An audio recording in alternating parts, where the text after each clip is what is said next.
Hello friends, तो इस कहानी की शुरुआत में हम एक लड़के को देखते हैं जो एक गाड़ी से उतरता है और उसका गेट बंद करके तेजी से समुद्र की तरफ भागता है। इसी के साथ हमें उसकी वॉइस ओवर सुनाई जाती है जिसमें वो बताता है कि उसका नाम फैंग तियांग लन है और वो एक इंटर्न एडिटर है सांगवान कल्चर में। वहीं दूर कार के पास एक लड़की खड़ी थी जिसका नाम वांग पुटाऊ बताता है। आगे फैंग बताता है कि ये top 10 best sellers female authors में से एक है और वहीं समुद्र के किनारे फैंग खुद खड़ा हुआ था। इसके बाद फैंग अपनी बचपन की बातें बताता है और हम छोटे फैंग को देखते हैं जो अपने दोस्तों के साथ हिडन एंड सीक खेलने से मना कर रहा था क्योंकि इसके दोस्त तो हमेशा छिप जाते थे, लेकिन हमेशा फैंग को ही उन्हें ढूंढना पड़ता था। तभी एक लड़की फैंग से कहती है कि वो हमेशा उन्हें ढूंढता है तो वो एक बार और क्यों नहीं कर सकता। फैंग लास्ट बार ऐसा करने के लिए मान जाता है और सभी बच्चे छिपने चले जाते हैं। इसके बाद फैंग बड़ा हो जाता है और फैंग के माता पिता उसे कुछ काम करने को कहते हैं तो फैंग कहता है वो वही करेगा जो उसे अच्छा लगेगा।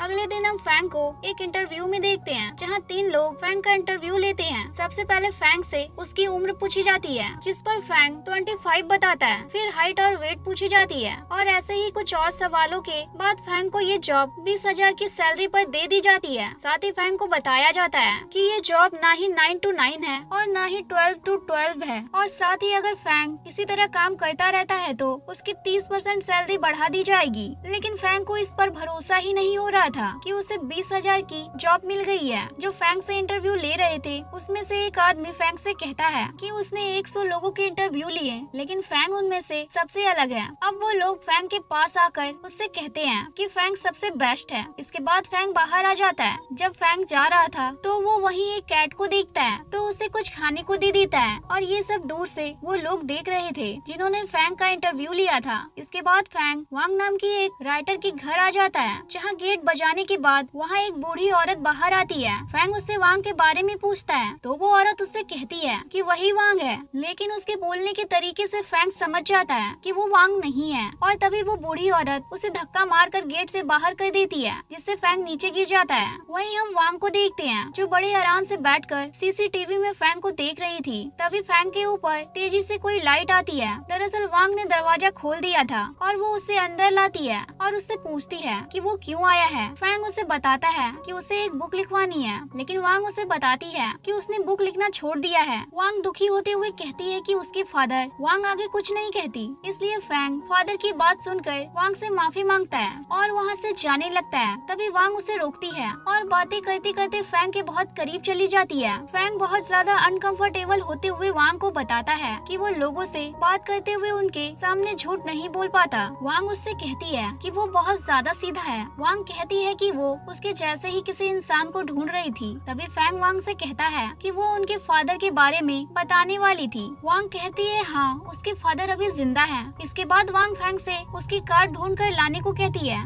जिसके बदले में वो उसकी बुक लिखने को तैयार हो जाती। जाते हुए फैंग वांग से गाड़ी का नंबर पूछता है लेकिन वांग कहती है उसे याद नहीं है। अब गाड़ी की चाबी लेकर फैंग पार्किंग की तरफ निकल जाता है। फैंग कंपनी वालों को बता देता है कि वांग ने उसे उसकी कार ढूंढने को कहा है, तभी वो बुक लिखेगी। अब फैंग बार में जाता है और कार के बारे में पूछता है, लेकिन बार में मैनेजर उसे बताता है कि वांग ने यहाँ पर बहुत ज्यादा उधार लिया हुआ है, इसलिए वो नहीं बता सकता। फैंग को कार चाहिए थी, इसलिए वो वांग के पैसे देने को तैयार हो जाता है और ये बिल 38,000 का होता है। लेकिन पैसे लेने के बाद वो कहता है उसे कार के बारे में कुछ नहीं पता और उसे बार से बाहर निकाल देता है। फैंग उसे बार के बाहर आकर बैठ जाता है। जब मैनेजर देखता है कि वो काफी परेशान है तो वो उसके पास जाकर उसके कान में एक पार्किंग के बारे में बताकर भाग जाता है। फैंग उस पार्किंग के लिए निकल जाता है और पार्किंग में जाकर वो हर गाड़ी के आगे जाकर वो बटन दबाता है, लेकिन उसे वांग की गाड़ी नहीं मिलती। कार ढूंढ कर फैंग बहुत ज्यादा थक जाता है और वहीं पार्किंग में ही सो जाता है। अगले दिन फोन की आवाज से उसकी नींद खुलती है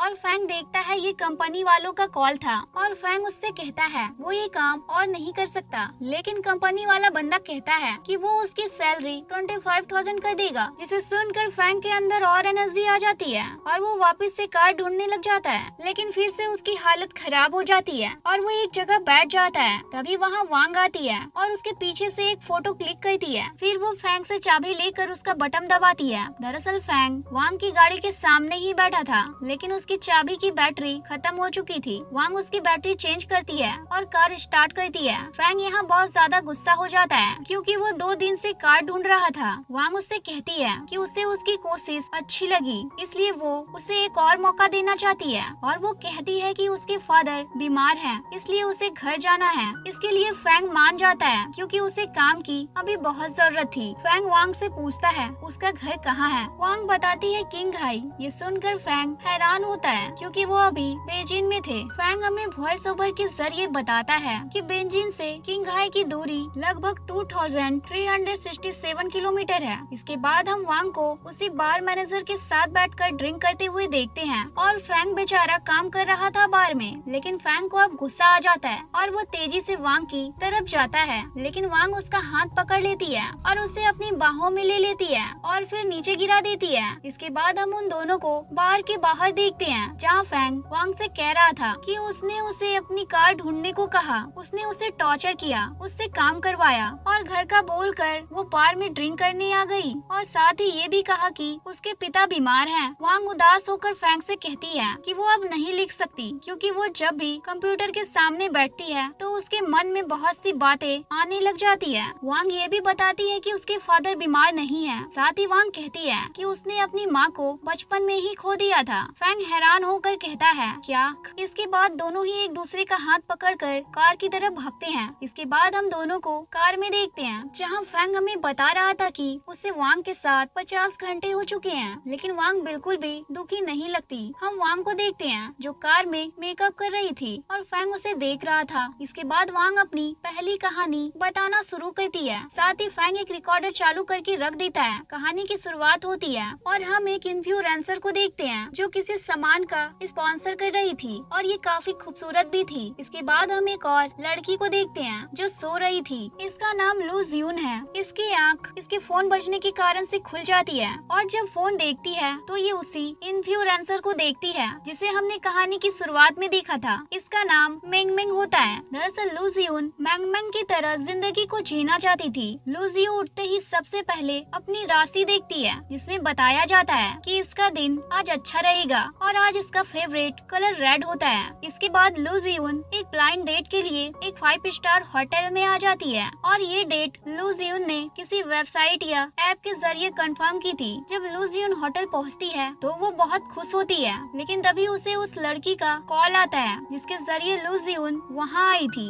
और उसे बताया जाता है कि जो लड़का उससे मिलने आने वाला था उसे उसकी एक्स गर्लफ्रेंड मिल गई है, इसलिए वो नहीं आ पाएगा। अब लू जियून को बहुत गुस्सा आता है क्योंकि वो जगह बहुत महंगी थी और वो कुछ खा भी नहीं सकती थी, इसलिए लू जियून वहाँ से उठकर जाने लगती है। तभी एक वेटर उसके पास आता है। लू जियून उससे कहती है कि वो कोई ऑर्डर नहीं करने वाली। वेटर उससे कहता है कि वो ऑर्डर लेने नहीं आया। वो बताता है कि उनके उस रेस्टोरेंट की आज 10th एनिवर्सरी है और वो 10th नंबर के टेबल पर बैठी हुई है, इसलिए वो आज की एक स्पेशल गेस्ट है और इसलिए उसे आज सभी चीजें फ्री में मिलेगी। ये सुनकर लू जियून काफी खुश होती है और जब खाना उसके सामने आता है तो वो उस खाने को स्मेल करने लगती है और पानी का ग्लास हाथ में उठा लेती है। तभी लू जियून को उसके सामने वाली टेबल पर मेंग मेंग दिखाई देती है जो एक लड़के के साथ बैठी थी। तभी लू जियून के फोन पर एक वीडियो आती है जिसमें मेंग मेंग थी। उस वीडियो में बताया जा रहा था कि अगर वो अपनी नई जिंदगी चाहती है तो वो एक फॉर्म भरे और अपनी प्रोफाइल पिक्चर अपलोड करे और एक्सचेंज पर क्लिक करे। लू जियून ऐसा ही करती है और एक्सचेंज पर क्लिक कर देती है और अचानक से वो खुद को मेंग मेंग की बॉडी में पाती है जहाँ उसके सामने बैठा लड़का उसे एक रिंग देता है। तभी वांग रुक जाती है क्योंकि फैंग ने रिकॉर्डर वांग के कुछ ज्यादा ही करीब कर दिया था, जिसके लिए वांग कहती है कि अगर उसने ऐसा फिर किया तो वो कोई कहानी नहीं लिखेगी। फैंग इसके लिए माफी मांगता है और वांग से पूछता है कि क्या वो कभी ब्लाइंड डेट पर गई है। वांग कहती है नहीं। फैंग कहता है कि उसे लगता है उसे इसका एक्सपीरियंस है। वांग कहती है कोई भी इंसान हो, चाहे वो राइटर हो या कोई और भी, एक्सपीरियंस सभी को होता है। तभी फैंग एक फिल्म मेकर पेड्रो अल्मोड्रोवार का नाम ले लेता है और कहता है कि वो उनका बहुत बड़ा फैन है और वो बोलता ही चला जाता है और वांग बस उसे देख रही थी। जब फैंग को एहसास होता है कि वो कुछ ज्यादा ही बोल रहा है तो वो अपने मुंह पर हाथ रख देता है और वांग से माफी मांगता है। वांग कहती है कि अगर उसने आगे से ऐसा किया तो वो बुक बिल्कुल नहीं लिखेगी। इसके बाद कहानी वहीं से शुरू होती है और हम लू जियून को मैंग मैंग की बॉडी में देखते हैं और उसके सामने बैठा लड़का उसे रिंग पहनाता है। और यहाँ लू जियून को मैंग मैंग की बॉडी में पहली रात थी और इसके बाद वो लड़का मैंग मैंग से कहता है कि वो आज शंघाई जा रहा है। उसके जाने के बाद लू जियून जो कि मैंग मैंग की बॉडी में थी वो बहुत मजे करती है क्योंकि वो हमेशा से ऐसी लाइफ जीना चाहती थी। इसके बाद जब मैंग मैंग शॉपिंग करके जा रही थी तो वो लू जियून यानी खुद की बॉडी को देखती है जिसमें अब मैंग मैंग थी, लेकिन वो जल्दी घर पर आ जाती है। और जब मैंग मैंग बाथटब के पास बैठी थी तभी उसे किसी का कॉल आता है और दूसरी तरफ से एक लड़का बोलता है कि उसने 2 दिन से कोई भी वीडियो अपलोड नहीं की और लाइव स्ट्रीम भी नहीं किया। तभी मैंग मैंग उससे पूछती है कि वो कौन है, तो वो बंदा कहता है कि क्या वो उससे लिए पैसों के बारे में भूल गई। फोन पर वो बंदा कहता है अगर उसने उसके पैसे अगले महीने तक नहीं दिए तो वो उसके बारे में सभी लोगों को बता देगा। ऐसे ही लू जियून को मैंग मैंग के बॉडी में दूसरी रात भी बीत जाती है। अब अगले दिन वो आदमी वापस आ जाता है जो शंघाई गया था, लेकिन मैंग मैंग देखती है उसके साथ एक और लड़का आया हुआ था। फिर वो दोनों गेम खेलना शुरू कर देते हैं और मैंग मैंग वहाँ से चली जाती है। और मैंग मैंग के फोन पर एक कॉल आता है जिस पर नाम लिखा था मदर इन लॉ। इसके बाद हम मैंग मैंग को एक ओल्ड लेडी के साथ बैठा हुआ देखते हैं जहाँ वो ओल्ड लेडी मैंग मैंग के बारे में बहुत सी बातें बताती है, जैसे उसकी माँ ने उससे 5 मिलियन उधार लिए थे लेकिन उन्होंने नहीं दिए और जो उसके पिता हैं वो जेल में हैं। उसका भाई बिजनेस शुरू करना चाहता था लेकिन उसके सारे पैसे डूब गए। इससे मैंग मैंग यानी लू जियून काफी परेशान हो जाती है क्योंकि उसे लगता था मैंग मैंग की लाइफ बहुत अच्छी है। जब मैंग मैंग अकेले बैठी थी तभी उसे लू जियून का मैसेज आता है। ऐसे ही तीसरी रात भी बीत जाती है।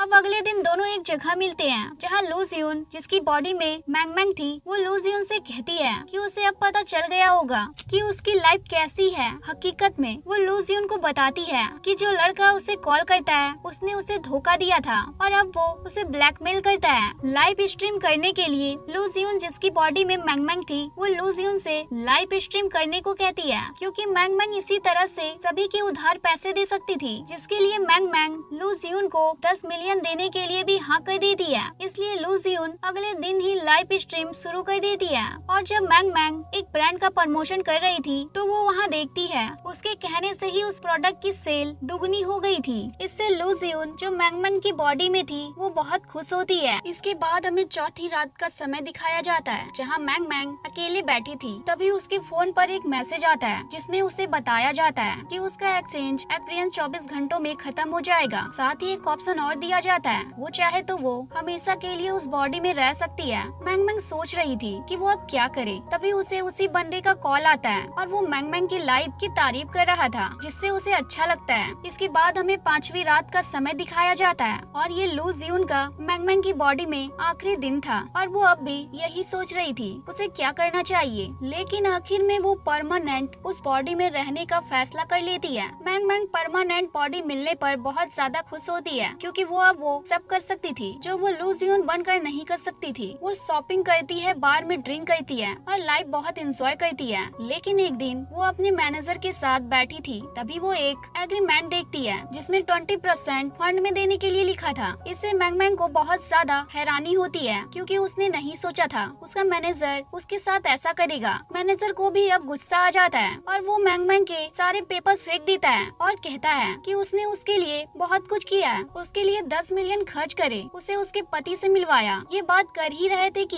एक बंदा आकर इन्हें बताता है कि जो सामान इन्होंने सेल किया था वो सारा नकली था। तभी मैंग मैंग देखती है सोशल मीडिया पर उसकी बहुत बुराई हो रही थी, इससे इन लोगों का बहुत ज्यादा लॉस हुआ होता है, इनकी पूरी सेल नीचे गिर जाती है। इसके बाद मैंग मैंग अपनी मदर इन लॉ के पास आ जाती है जहाँ वो मैंग मैंग से कहती है कि उनकी फैमिली एक अच्छी फैमिली है, इसलिए वो उनके लड़के से डिवोर्स ले ले, जिसके लिए मैंग मैंग मान जाती है क्योंकि मैंग मैंग नहीं चाहती थी वो किसी के कंट्रोल में रहे। इसके बाद मैंग मैंग एक रेस्टोरेंट में जाती है जहाँ वो जब आई थी जब वो लू जियू थी। उसके पास एक वेटर आता है और उसे बताता है कि आज उनकी 10th एनिवर्सरी और वो जो भी खाना चाहे वो सब उसे फ्री मिलेगा। लू जियून को उस दिन की याद आ जाती है क्योंकि लास्ट टाइम जब वो मैंग मैंग की बॉडी में आई थी तब भी उसके साथ ऐसा ही हुआ था। वहीं एक लड़का आता है जिसे मैंग मैंग पहले भी मिल चुकी थी। मैंग मैंग उससे कहती है कि वो उसके साथ रहना चाहता था। वो लड़का मैंग मैंग को मना करते हुए वहाँ से चला जाता है। दरअसल जब से लोगों को पता चला कि मैंग मैंग फेक सामान बेचा करती है तब से सभी उसे बुरी नजरों से देखने लगे थे। अब रोते हुए मैंग मैंग उसी नंबर पर कॉल करती है जिससे उसने अपनी बॉडी एक्सचेंज की थी। बॉडी एक्सचेंज करने के लिए मैंग मैंग को बताया जाता है कि उसे दोनों फोन के वेरिफिकेशन कोड की जरूरत होगी। मैंग मैंग लू जियोन से वेरिफिकेशन कोड लेने के लिए उसके कॉलेज पहुंच जाती है, लेकिन लू जियोन जिसके बॉडी में मैंग मैंग थी वो ऐसा नहीं करना चाहती थी। लेकिन मैंग मैंग जबरदस्ती फोन छीनने लगती है और इसी दौरान वहाँ एक लड़का भी आ जाता है और फोन हवा में चला जाता है। लेकिन वो लड़का जो वहाँ आया था वो उस फोन को लेकर जल्दी से वेरिफिकेशन कोड एंटर कर देता है और मैंग मैंग एक्सचेंज पर क्लिक कर देती है। इसके बाद हमें लू जियोन को उसके बिस्तर में दिखाया जाता है और फिर से उसका फोन रिंग होता है और वो उसी तरह फोन को उठाती है जैसे पहले हुआ था, लेकिन इस बार वो उठकर गेम खेलने लगती है और इसी के साथ ये स्टोरी खत्म हो जाती है। और फिर हम वांग और फैंग को गाड़ी में देखते हैं, जहाँ फैंग वांग से पूछती है कि लू जियोन के साथ आगे क्या हुआ। वांग कहती है ये लोग खुद सोच सकते हैं। वांग कहती है कि लोगों की जिंदगी अच्छी होती है, लेकिन वो हमेशा दूसरों की अच्छी जिंदगी देखकर उनसे जलते हैं। हमें जो भी मिला है हमें उसमें खुश रहने का सोचना चाहिए। लेकिन फैंग अब भी कहानी का अंत जानना चाहता था, इसलिए वांग उसके बहुत ज्यादा करीब आकर कहती है कि तुम्हें हमेशा हर चीज क्यों जाननी होती है। फैंग कुछ भी बोल नहीं पाता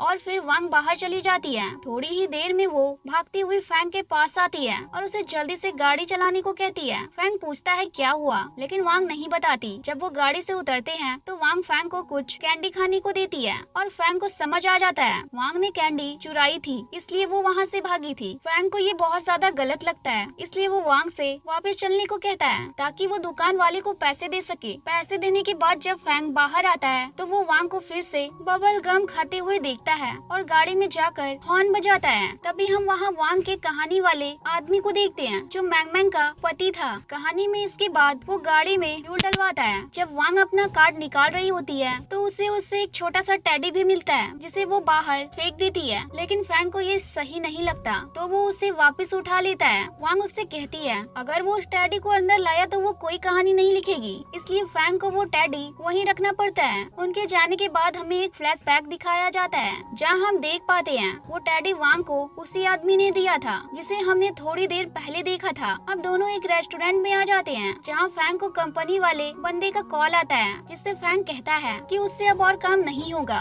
लेकिन वो बंदा कहता है वो उसकी सैलरी और बढ़ा देगा क्योंकि वो वांग के साथ सबसे ज्यादा समय तक रहने वाला इंटर्न है, इसलिए फैंग वापस से मान जाता है। इसके बाद वांग खाना खाने जा ही रही थी कि तभी फैंग उसे रोक देता है और उससे हाथ साफ करने को कहता है। इसके बाद जब वो खाना खा रही थी तो वांग के बाल उसके चेहरे पर आ रहे थे, इसलिए फैंग उन्हें पीछे करने लगता है तो वांग उसे रोक देती है और उसे ऐसा दोबारा करने से मना करती है, इसलिए फैंग उसे एक रबर बैंड देता है। ये देखकर वांग कहती है क्या उसने ये अपनी गर्लफ्रेंड की वजह से रखी है। फैंग कहता है उसकी 7 बहनें हैं जिनका वो ख्याल रखता है, इसलिए उसके पास ये है। तभी फैंग वांग से कहता है क्योंकि खाते खाते वो कुछ करे इसलिए वो अपना फोन निकाल लेता है। दरअसल फैंग वो टेस्ट लेना चाहता था जो उसे कंपनी के आदमी ने दिया था जिसमें बताना था कि वांग का दिन आखिर कैसा रहा। वांग भी इसके लिए मान जाती है और पूछे गए क्वेश्चंस का आंसर दे रही होती है कि तभी कंपनी से उसी आदमी का कॉल आ जाता है जिसे वांग उठा लेती है और स्पीकर पर लगा देती है। वो आदमी कहता है कि उसे वांग की कहानी समझ ही नहीं आई, उसने क्या लिखा है। फैंग खास कर बताने की कोशिश करता है तो वो आदमी समझ जाता है और अचानक से वांग की तारीफ करने लगता है। वांग उस आदमी से कहती है कि जब स्टोरी पूरी हो जाती है तो वो पब्लिश भी हो जाती है और लोगों को पसंद भी आती है, लेकिन उसके एडिटर को ही कुछ समझ नहीं आता।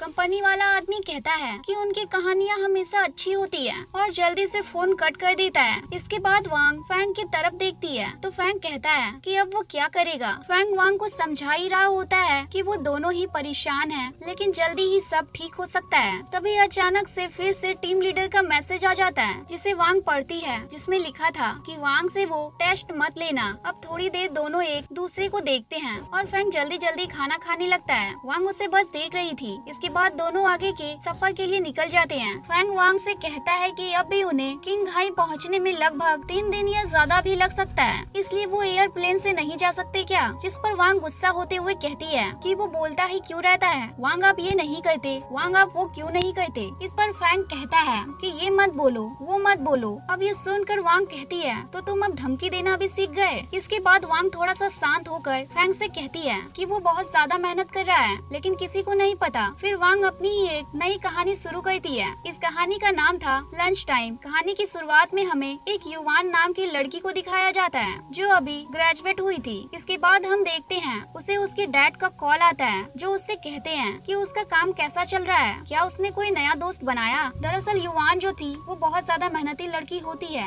वो काम के अलावा और कहीं ध्यान नहीं देती, लेकिन फिर भी लोग उसे नोटिस करते हैं। इसके बाद हम युवान को एक ऑफिस में देखते हैं जहाँ वो सबसे पहले आ गई थी। वो उस टीवी को चेक करती है जिस पर उन्हें प्रेजेंटेशन देनी थी, तो उसमें कुछ प्रॉब्लम आ रही थी, इसलिए युवान उसे ठीक करने लगती है। तभी वहाँ लुआन नाम की एक लड़की आ जाती है और उसी समय वहाँ उनके बॉस भी आ जाते हैं। युवान भी टेबल के नीचे से बाहर निकल रही होती है, लेकिन लुआन चेयर से उसे धक्का मार देती है। दरअसल दोनों का ही आज पहला दिन था, लेकिन बॉस को युवान कहीं दिखाई नहीं देती और वो बाहर चले जाते हैं। और जैसे युवान बाहर आती है तभी सभी लोग आकर अपनी चेयर पर बैठ जाते हैं और युवान को कोई सीट नहीं मिलती, इसलिए वो अलग बैठ जाती है। बॉस आते ही युवान से चाय कॉफी लाने को कहते हैं और लुआन युवान की प्रेजेंटेशन को अपना बना लेती है, जिससे बॉस काफी खुश होते हैं। इसके बाद जब युवान घर पर होती है तो वो टीवी देखती है, लेकिन बार बार टीवी में उसे वही दिखाई दे रहा था कि लोग मेहनत करते हैं लेकिन कोई उनकी मेहनत नहीं देखता। इसके कारण वो टीवी बंद कर देती है। अब अगले दिन जब युवान लंच कर रही थी तभी वहाँ लुआन आ जाती है और जैसे ही लुआन वहाँ आती है युवान के पास बैठी लड़की उसकी बैग की तारीफ करती है और उसके पास चले जाती है और धीरे धीरे पूरे ऑफिस के लोग उसके पास चले जाते हैं और सभी युवान के बैग की तारीफ करने लगते हैं। इसके बाद हम देखते हैं कि सभी युवान को सबसे ज्यादा काम दे देते हैं और उसे जल्दी करने को कहते हैं। युवान कहती भी है कि वो काम बहुत ज्यादा है, लेकिन कोई उसकी बात नहीं सुनता। काम करते करते युवान को रात हो जाती है और बाहर बारिश भी हो रही थी और तभी कोई बाहर से ऑफिस को बंद कर देता है और युवान वहीं बंद हो जाती है। वो सभी को मैसेज करती है,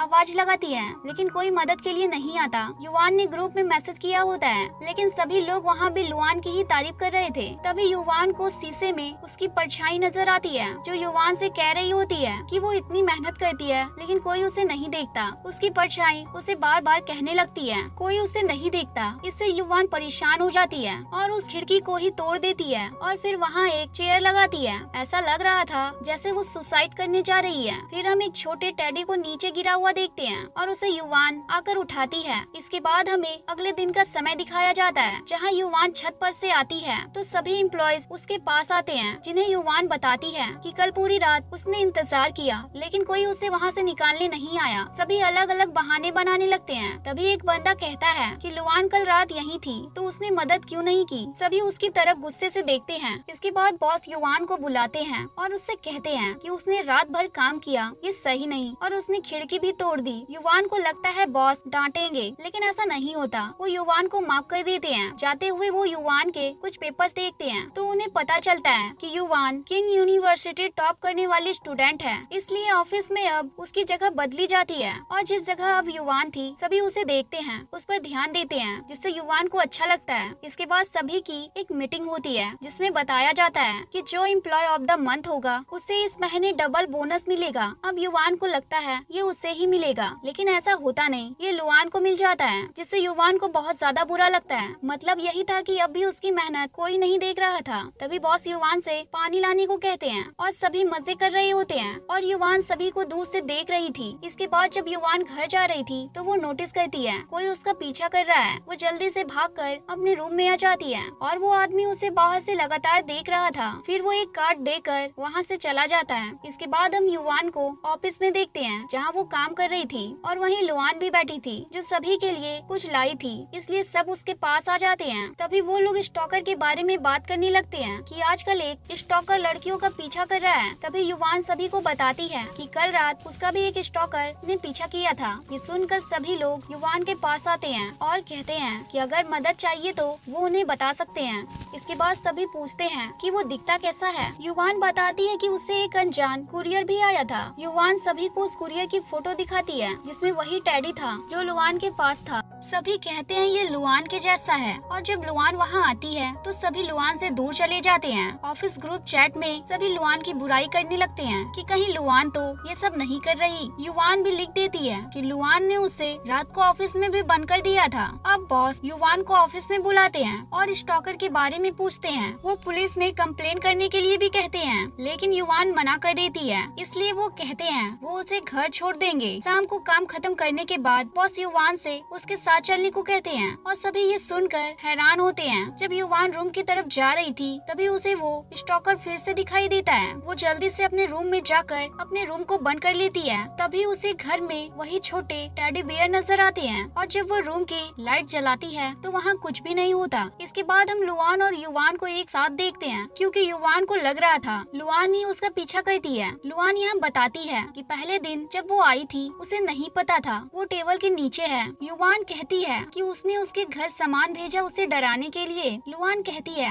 ऐसा उसने कुछ भी नहीं किया। लुआन बताती है कि जिस दिन वो ऑफिस में बंद हो गई थी उस दिन उसका टैडी वहाँ गिर गया था जिससे उसे लगा उसने उसे बंद किया है। अब ये जानने के बाद युवान और ज्यादा परेशान हो जाती है ये सोचकर कि अगर लुआन ने ये सब नहीं करा तो फिर ये सब कौन कर रहा है। अब जब वो घर पर होती है तो वो एक रिपोर्ट देख रही होती है जिसमें लिखा था हाई वर्क प्रेशर की वजह से इंसान को कई बीमारियां हो जाती है जैसे वो हेलुसिनेशन भी करने लग जाते हैं। तभी युवान को उसके डैड का कॉल आता है और वो फिर से उससे पूछते हैं कि क्या उसने नए दोस्त बनाए जिसके लिए युवान कहती है कि वो हमेशा वही सब क्यों पूछते रहते हैं। ये कहने के बाद युवान फोन कट कर देती है। इसके बाद युवान रजिस्ट्रेशन लेटर दे देती है क्योंकि अब वो और स्ट्रेस लेना नहीं चाहती थी। अब हमें कुछ महीने के बाद का समय दिखाया जाता है जहाँ युवान ने एक बुक लिखी होती है जिसके लिए उसे एक इंटरव्यू में बुलाया जाता है जो कि टीवी पर दिखाया जाता है जहाँ युवान बताती है कि जब वो बाहर काम करती थी तो उसके ऊपर बहुत प्रेशर रहता था। वो बताती है कि इंसान को हमेशा कुछ अलग करना चाहिए और आगे बढ़ता रहना चाहिए। उसे किसी के प्रेशर में रहकर काम नहीं करना चाहिए। इंसान को जिंदगी की एक नई शुरुआत करनी चाहिए। इसके साथ ये कहानी खत्म हो जाती है। फिर हम वांग को देखते हैं जो फैंग से पूछती है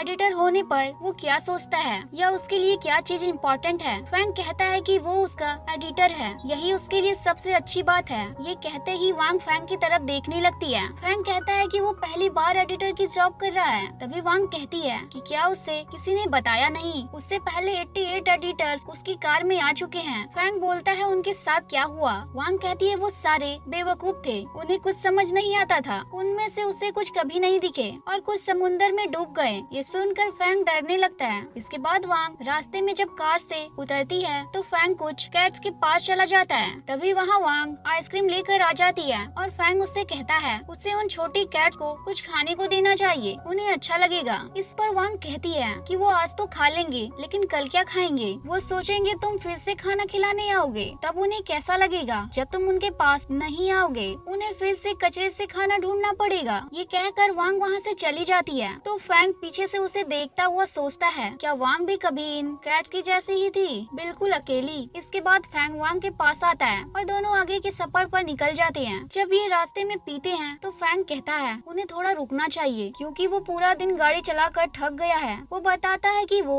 तियानजिन पहुंच चुके हैं। तियानजिन का नाम सुनकर वांग कुछ सोचने लगती है और हम वांग का एक फ्लैशबैक देखते हैं जहाँ वो किसी लड़के के साथ थी। तभी दोनों एक होटल में रूम लेने को आते हैं जहाँ वांग एक कपल को देखती है जो बातें करते हुए रूम ले रहे थे। वांग फैंग से कहती है उन्हें भी एक रूम में रहना चाहिए। फैंग कहता है क्या, सभी लोग उन्हें देखने लगते हैं, इसलिए फैंग उसे साइड में ले जाता है। वांग कहती है वो उसे नींद में चलने की बीमारी है इसलिए, लेकिन फैंग नहीं मानता। इसके बाद दोनों अपने रूम में जाकर सो जाते हैं। लेकिन फैंग जब सो रहा था उससे बार बार वांग का ही ख्याल आया जा रहा था। हमें अगले दिन का समय दिखाया जाता है। अब दोनों आगे के सफर के लिए निकल जाते हैं। फैंग पूछता है कहाँ जाना है तो वांग उसे शमशान घाट चलने को कहती है, जिस पर फैंग डर जाता है और कहता है कि ये एक अच्छा दिन है, धूप भी निकली है, इसलिए उन्हें किसी अच्छी सी जगह पर चलना चाहिए। इसलिए वांग उसे दूसरी जगह चलने को कहती है और जाते हुए वांग एक और कहानी सुनाती है। इस कहानी का नाम द सीट था। ये कहानी आजादी से पहले की है जहाँ हम शंघाई में एक छोटा सा थिएटर देखते हैं। इस थिएटर में एक शो चल रहा था और एक आदमी बहुत अच्छी एक्टिंग कर रहा था। वहीं हम जुआन को देखते हैं जो कि एक एक्टर था, लेकिन वो पर्दे के पीछे खड़ा होकर वो अपने सीनियर को शो करता हुआ देखता है। भले ही जुआन एक एक्टर था लेकिन कोई उस पर ध्यान तक नहीं देता था। लेकिन वो लकी था क्योंकि उसके पास उसे प्यार करने वाली एक गर्लफ्रेंड थी। वो जुआन से कहती है कि कोई माने या न माने लेकिन वो एक बहुत अच्छा एक्टर है। इसके बाद हम जुआन को थिएटर में देखते हैं जो दूर खड़ा होकर सीनियर की नकल कर रहा था, मतलब वो सीख रहा था। वो जो भी कर रहे थे जुआन हमेशा सोचा करता था वो कब अपने सीनियर जैसा बनेगा। एक दिन जब वो थिएटर में अकेला था तभी उसके पास एक लड़की आती है और वो उससे कहती है कि अगर वो अपना सपना सच करना चाहता है तो वो उसके पास आ सकता है। वो लेडी अपना एड्रेस कार्ड भी उसे उसे दे देती है और अगले ही पल वो गायब हो जाती है। पहले तो जुआन नहीं जाना चाहता था, लेकिन फिर वो सोचता है उसे चले जाना चाहिए, इसलिए वो उस लेडी के पास आ जाता है, जहाँ वो लेडी उससे कहती है कि अगर वो अपने सपने को पूरा करना चाहता है तो उसे अपनी जिंदगी की सबसे कीमती चीज देनी होगी, जिसके अलग होने पर उसे सबसे ज्यादा दर्द हो। जुआन ये सुनकर वहाँ से जाने लगता है, लेकिन वो लेडी कहती है कि क्या वो जिंदगी भर ऐसे ही रहना चाहता है। ये सुनकर जुआन रुक जाता है और अपनी माँ का दिया हुआ लॉकेट जो उन्होंने उसे मरने से पहले दिया था वो उस लेडी को दे देता है और फिर जुआन यहाँ से चला जाता है। इसके बाद हम वांग और फैंग को देखते हैं, जहाँ वांग चुपके से फैंग का लैपटॉप निकाल लेती है और पासवर्ड में उसका नाम भी डाल देती है।